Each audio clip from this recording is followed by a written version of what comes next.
Alright, so in today's video, we're going to be showcasing the queen of solo leveling Arise. Hae-In is by far the best unit in the game. And I want to start my build series videos to kind of help you guys and break it down with timestamps, so please do check those out. And let me know down below which other build videos you guys would like, and I'll make sure to actually do most of them, right? Most of the SSRs, some SRs too, I would like to actually showcase. And yeah, Hae-In, I am having so much fun with her. It was worth every single dollar I spent on her. I am absolutely loving her playstyle. She is very, very strong. Best unit in the game. No contest. I feel like this is just something that everyone's come to agree on, that she is really that good.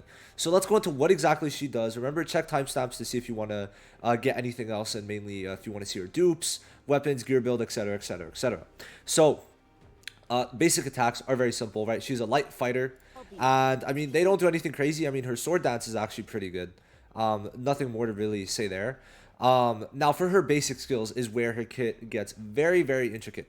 So she has the dancer. Now you might see that it is a very low scaling for a skill.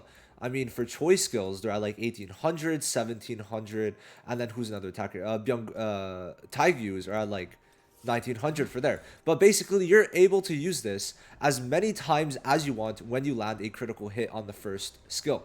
And basically, it's going to be applying the Waltz of the Sword effect. And for 3 seconds after, you're going to be able to spam the dancer, the skill called the dancer, as many times as you can use it, right? As many times as you're able to spam it for the next 3 seconds. As long as you have mana, you will be able to use it. Now, what gets a bit confusing is the fact that it's called the dancer while applying the dancer effect. So every time she uses the dancer, every time she uses this skill, she will gain 1 stack of the dancer, giving 8% attack and critical damage, up to 24% at 0 dupes. So this is going to give you a nice little buff while being able to do a lot of damage. Usually you could get 7 to probably 9 hits. I feel sometimes I get, if you really hear me keyboard mashing, you'll see me get 9 hits in of this, which makes this damage insane. And then obviously for the last hits, you're going to end up getting a lot of extra boosted damage because of the extra attack and crit damage. So most of her kit is revolving around the dancer. Okay, we're going to see more of that later, but I would definitely say so. Now, Sword of Light is very good for the current bosses right now. It does quite a lot of damage, has amazing AoE, so even for grinding, she will be very good. Now, something I could mention for the dancer is because you're able to spam this skill, it is, we'll look at the actual attacks, but it's just a dash, right? And then for the Sword of Light, it is a huge AoE, all right? Look at that. So, when we look at Sword of Light, the AoE is great. And comparing that with you being able to spam this for like grinding purposes, she actually does feel very good. Now she knocks them down, okay, allowing you to QTE if you need. Then you're going to be doing 15% more damage to branded targets. Okay, so we're going to go over that in a little bit. And then she also applies the unrecoverable effect to targets for 30 seconds. Now, what this unrecoverable effect does is make it, well, obviously they can't recover for 30 seconds, okay?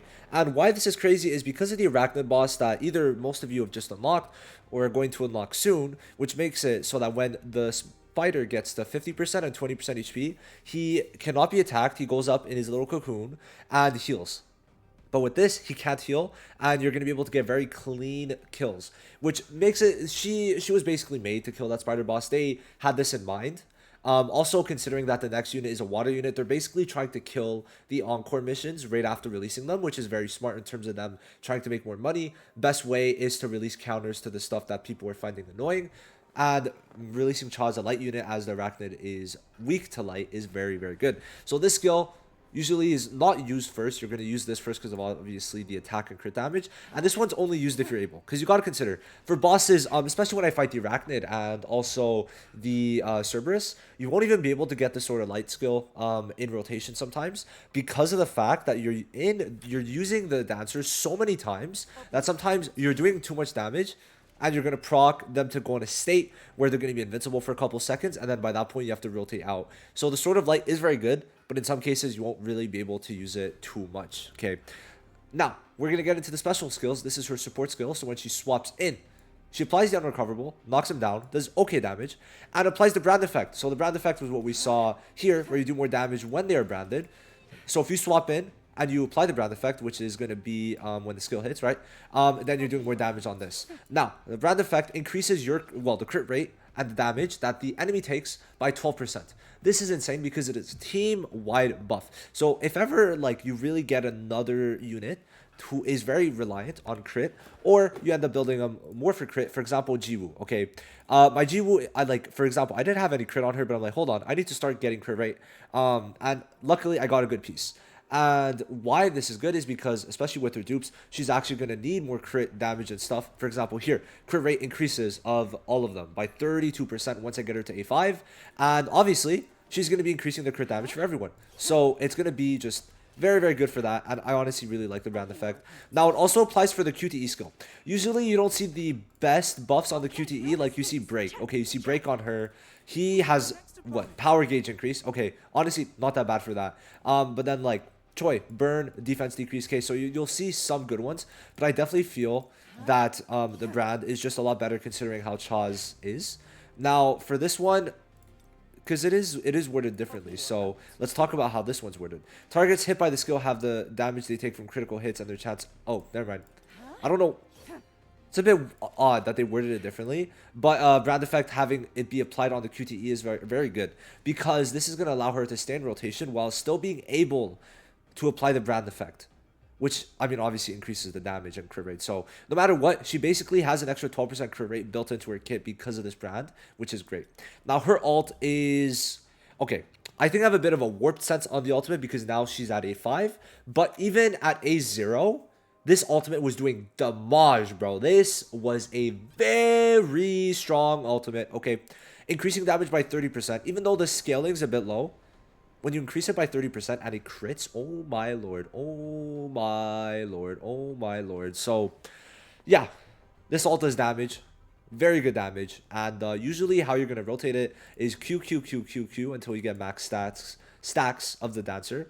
E if you have the chance, and then you ult. Now, E if you have the chance, meaning that usually you're just going to end up ulting before the E. And at that point, you are doing the damage. Okay, so that's basically Cha's main kit. Now we're going to go to the passives, and then if you should be duping her out. So I like doing this for Black Clover, and obviously now we're going to bring this over to solo leveling. If ever, if I do stay on this long term, I would love to. Now, her normal dupes. Okay, dupe 0, when she's just her normal kit.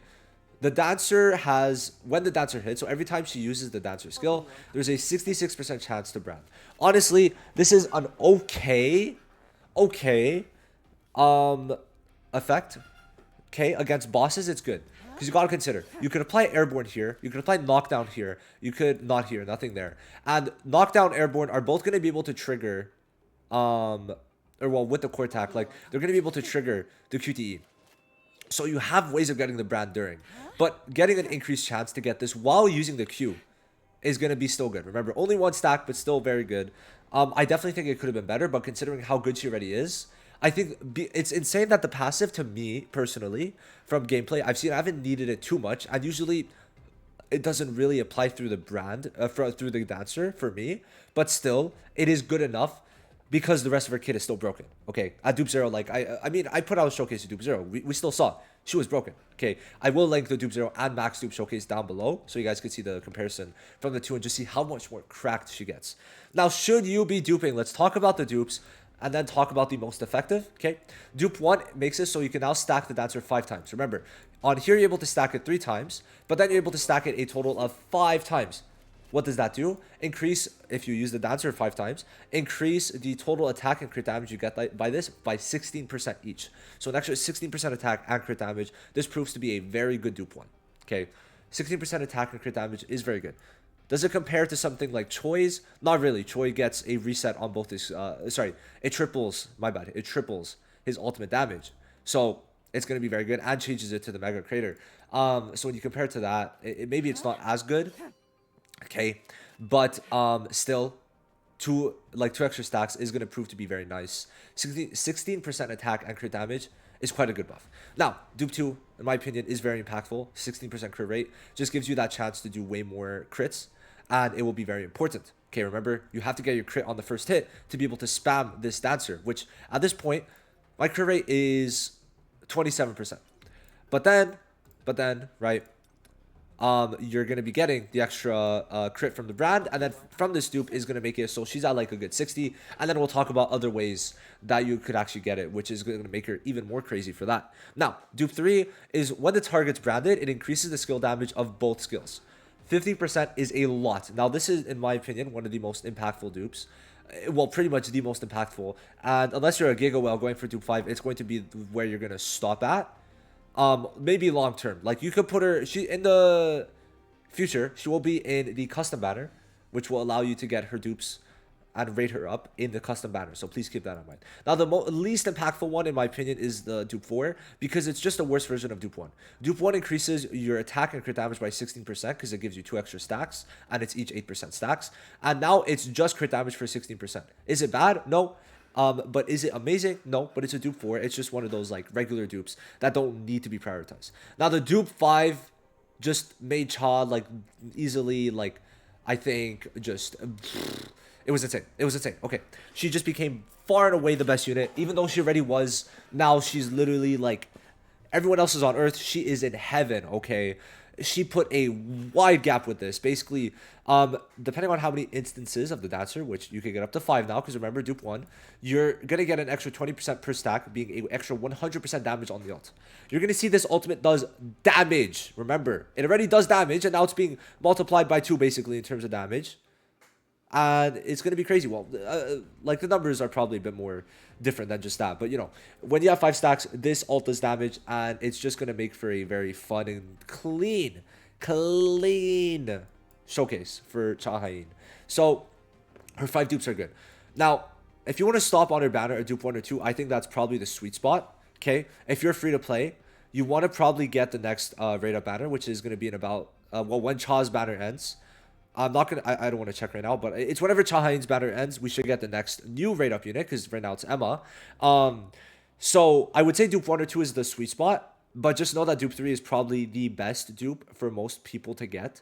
Now, obviously, it's gonna be a bit rough, but then you gotta remember custom tickets are the ones you're gonna be using for Cha in the future, and I would say Dupe 2 is probably the best because you could be safe in getting the Dupe 3 in the future. Okay. Cha really is that good, and in my opinion, worth the investment unless they decide to do power creep very quick. But the thing is, it's going to be hard to do that when you release one unit every 3 weeks. Okay? And there's so many typing, so many roles that Cha is going to just have a place for, I would say, a good 3 to 6 months minimum. Okay? So you're safe going for her. In the long term, I'd say going for Dupe 1 or 2 is probably best so that you could build her over time to the Dupe 3. Because even at Dupe 0, she's great. But if you really want to prioritize her and you love Cha, you need a light unit. She is going to definitely be good long term to go probably for Dupe 3, which you could get more so from the custom banner when she gets on the custom banner and on the unfeatured list. So go for maybe more long term investment in that. Now for weapons, obviously use the Sword of Light. Okay, I mean, that's just kind of, you have it for now. I mean, it's free, but like for people checking this video in the future, I would say the best other one would be this one being, what's it called, the where does it say, Steel Bow. I'm pretty sure there's also a crit damage one here. Yeah, so there, just take a crit damage one, probably gonna be the best one. But if you can craft it, obviously get Hae-In's own weapon. Now let's talk about the weapon a bit, okay, because it is a pretty important part. So it increases the user's basic skill damage by, I'm pretty sure at base, I think I get 3% per dupe. So what, it would be 3%, 6, it would be 5. So basic skill damage by 5 is very good. And then also increasing the basic skill crit damage by 2% at 0 dupes is very nice because that goes up to 12%. So this is definitely, I'd say, one of the better ones. And if you could dupe it out, I mean, this one is going to go crazy. Because basic skill damage crit by 4% 6 times. Like, if you use your Dancer, like, 7 times, you're getting an extra 24% crit damage from just Dupe 2. And I'm going to get it to A3 soon, which means it's going to get even crazier. 5%. That's literally a 30% crit damage buff. Like, insane, right? It's going to be insane. So this is definitely one of the weapons to go for. Now, for the artifacts, this is pretty much the best set. Okay, you want to run this, get the extra 8% crit rate and then the 32% crit damage. No questions asked. You want to use this. Now, unfortunately, I am not lucky, but let's just say this set is the best. So the Beast Necklace set is the one you want to prioritize, okay? You want to prioritize it because it's going to be giving you, whenever you land a crit, which is going to be a lot of the times with Cha, an 8.8% attack increase every time, up to 100 times, okay? Once a second. So after 100 seconds, obviously you're not gonna really. It's gonna be very late game for the last amount, but it's gonna be a lot. Now, the 4-set increases it to 50% at 1.6. Okay, which is why you want to get the 4-set, get your attack increase every time you crit, which is gonna be a lot of the times more long game. Okay, so this 4-set is gonna be the best. Now, these two sets, sorry, this set mainly can work because every time you land a crit, you're gonna get 5% attack. So it works very differently to this, where this is long term, where this it's a bigger amount but short term. Okay, to be fair, this is a max of 20%, where this is a max of hold on, what, like 100? No, sorry. Am I crazy? I would be technically 1.6 times 100, so like basically 160 attack increase by the end if you're lucky, right? Obviously, it probably won't happen like that, but yeah, this one is still good short term.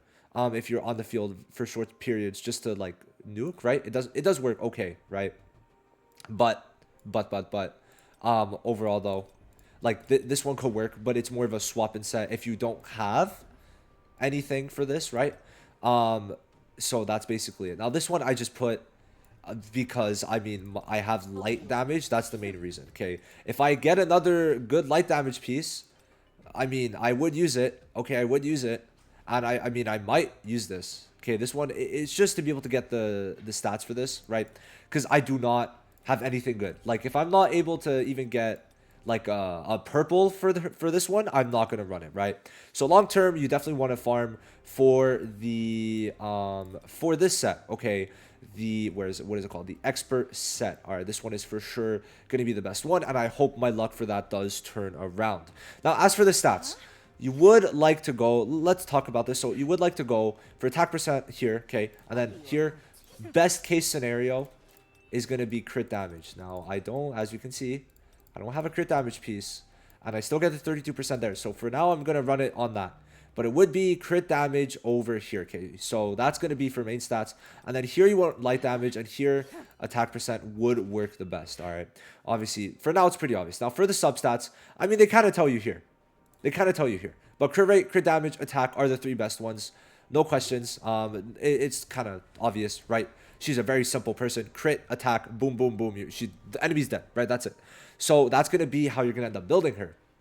Now, if you want anything else, it could be anything from like defense increase, defense penetration and damage increase, additional MP if you really want to.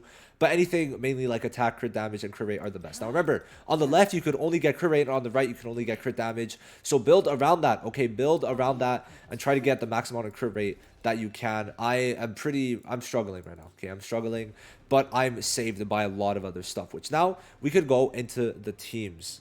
So for Hae-In, all right, the best team in general is gonna be Hae-In, and then it's gonna be Byung-gu, and then the last slot I like to personally run a break unit. Okay, now if you don't need a break unit, you could run some other debuffer, but at the same time, Baekhyun-ho is probably gonna be best in slot here. Reason being, he puts defense decrease, he breaks, and still does okay damage. So he's gonna be a quick swap in, EQ, and then you swap out. All right.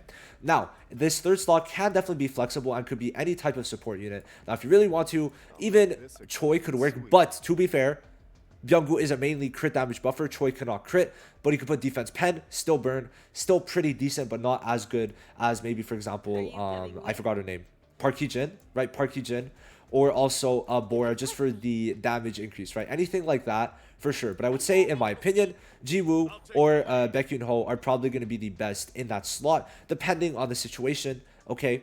Now, I really do feel that Byung-gu is going to just be so strong here. Now, the main reason... Oh, wow, I didn't know they actually had the skills here. The main reason is because of what he gives, especially at Dupe 1. So, Dupe 1 is going to be giving 12% for 12% to light members for crit rate and crit damage immediately. Just all the time. So, Hae-In, because of Byung-gu, has a built-in 12% crit rate at Dupe 1. Now, what he also does, I have to find the skill, is the ultimate. Where's the ultimate? Is it here?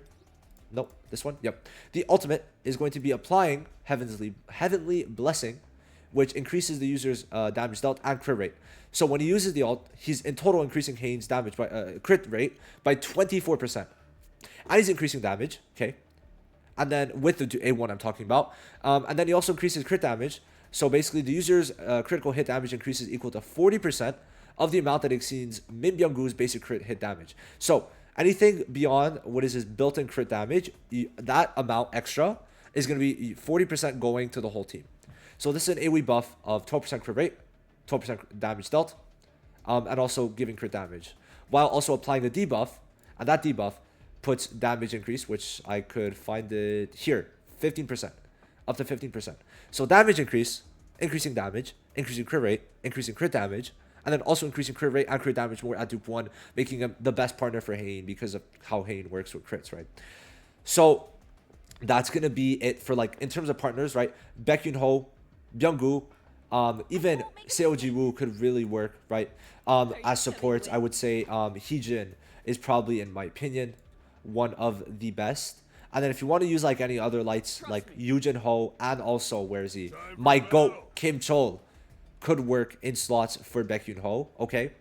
But it's mainly just trying to get a support, and the best one by far is going to be Min Byung-gu. So I would say once you get Hae-In, focusing on getting Byung-gu in your custom rate up probably is going to be best. All right, obviously it's not something that you could really influence too much, but Byung-gu is definitely a very good option for this. But any type of support unit that debuffs and increases damage is going to be very, very, very, very good. Now, in terms of the leader, usually you do want to put Igris for Hae-In because it gives extra 5%. So what? Byung-gu is giving 24, Igris is giving 5, so that's an extra 29. Hae-In gives it, like, just in total. Let's calculate Hae-In's crit rate right now. So 29% if Byung-gu uses the ultimate. Okay, so then 29 plus 27. So we're looking at a good 56, okay? And then an extra 8%. So now we're looking at a good 64. And then she's increasing her crit rate by 16, which is a good 80%. And then you got to remember, the brand increases crit rate by 12, so a good 92%, unless I did mistakes. She pretty much has almost a 100% chance to crit.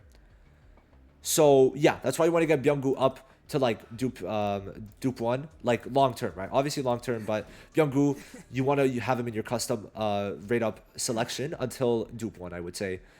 His main thing is really giving damage, not really the heals. The heals are decent. They work as like chip damage heals, but that's kind of it for that, right? Now then, very quickly, we'll go into the spider boss just to kind of show a bit how it works. Now, I'm going to use Ji-woo. More people for sure have Ji-woo, and I also like Ji-woo better. Plus, she's Dupe 4. So we'll do this, right? We'll do this. Now, I usually do end up starting with my breaker. Okay, I start with my breaker, go into Byung-gu, which gives the damage increases to then go into Cha. So that's like kind of my rotation and how I work around it. Obviously, like if you want to work it a bit of a different way, that's fine by me. I mean, you go ahead if it works for you. But I found the most success in having Cha last, just destroying, putting the unrecoverable on the Arachnid, and then being good. So I personally like showing it in the Arachnid. I know my Go Pain really showcases a lot in the Bear. Like I dabble in it a bit. But because Hae-In is meant to be the Arachnid killer, why not show in the Arachnid, right? Also because I think it's going to put into play a bit how I mentioned it in the skill section, how sometimes you won't be able to use the E or use it to its full potential, get all the hits in every single time. If it wants to load in anytime soon, that would be very nice. Now we have to hope it is not glitchy, because these bosses sometimes, oh my lord, it makes me think I have a shitty PC when I know I don't. So depending on the thing, usually, I mean, you just go for the thing, yup, and then I usually like to get a couple hits in. It's nothing too crazy, just get a bit in. Now, okay, we're gonna pause real quick and hope it gets better.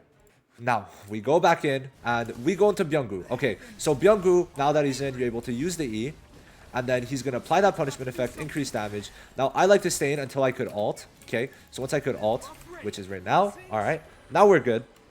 And now I go into here, which Hae-In, okay, and I'm going to start with the E just to apply it, and I'm going to rotate out just because I want to use the Q as many times. And we could see, we're using it a lot. Now, he's down to 34%, but because we got him under 50, he is going to go, oh, we're just going to kill?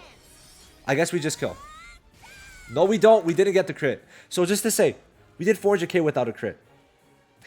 Take into mind, her crit damage is probably over 200% minimum. And then she increases. Oh my god, yeah. So now he's healing. But the thing is, he's not healing. He's not healing. And that was a very interesting shot they put us in. Because of the unrecoverable we put from the E, the spider is not healing. So when it comes down, it is immediately dead. And it's down and goodbye. Oh, it didn't want to. Okay. That's toxic. I'm not going to lie. That's toxic. The little guys blocked us, and now he will heal. So he's going to go from 5% to like, what, 20, 25? Maybe higher. I think higher. We're gonna start with Byunggu, just reapply everything. Okay. And then go back into Hae-In. Can we just alright, there we go. So I want to use my E. Okay, we put the punishment. So yeah, a good 30% heal, but you're gonna see Hae-In with her Q is able to completely destroy, but the E is gonna finish it off, I guess. Yep. Look at that damage. Very good for the E. When you actually get the crits, you will see that it goes very quickly, right? So love to see it. I just wanted to kind of show that off. The damage is, well, the damage, right? So obviously it was less so about the damage because it was a max dupe showcase, which I think is unrealistic, and more so about how exactly she works. So I think definitely the rotation of breaker, if you want a full break, is good. Into Byunggu, E, Q with Byunggu, which is the ultimate. Once you ult, swap into Hae-In, use the unrecoverable first, Q, Q, Q, Q, Q, dancer, dancer, dancer, dancer, dancer, get max stacks and then ult, and then you're like, they're cooked, right? They're cooked. That's basically it. I hope you guys enjoyed this video. Build was a lot longer than I thought, but I have a lot to say about Hae-In, so basically it. I'll see you guys in the next one. Thank you so much for watching. Peace.